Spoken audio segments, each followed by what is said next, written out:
again, just to answer your question. University ya Loyola ĩrĩa ĩkoragwo mwena wa Maryland, America, nĩyo ĩnyitĩte ũgeni mũnini wa President Ndagĩtarĩ William Ruto na ũnjumbe wake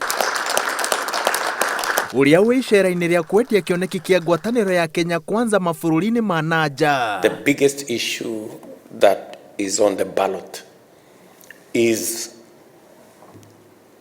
the democracy of our nation and whether we truly have the opportunity to make free choices devoid of blackmail, threats, and intimidation.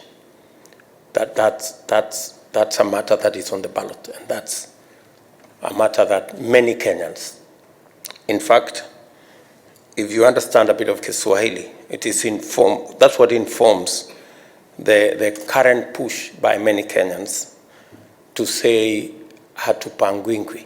Munini wa president akiuria mabũrũri ma thĩ manyitanĩre kũhorohia gĩthagathago kĩrĩa kĩrĩ bũrũri-inĩ wa Ukraine ũgĩtharĩkĩrwo nĩ Russia nĩ akomithĩtie wagarari wa ihoto cia andũ airũ ũrĩa ũrathiĩ na mbere. That even in a situation of war like in Ukraine, you still have people who want to practice racism, who gets rescued first, you know, and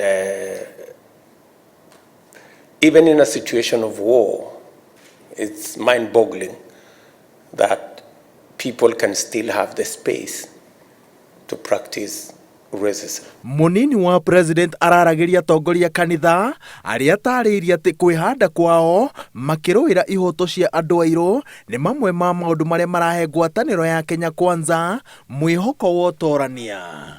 There is a feeling that our economy has been captured and curtailed and brokered and become exclusionist. And that's why our push is that we must democratize our economy, make it inclusive, bring everybody on board, and ensure that nobody is left behind. Dr. Ruto described Kenya as a nation of hustlers, those struggling to make ends meet in an economy that isn't always working for them. Munini wa president na ũnjumbe wake matiriha icera rĩa bũrũri wa America merĩgĩrĩirwo gũthiĩ Ngeretha kũrĩa magatirihĩra thabarĩ ya thikũ 10 nja wa bũrũri. Ngĩribotera Inooro TV, njĩtagwo Waweru wa Nyambura.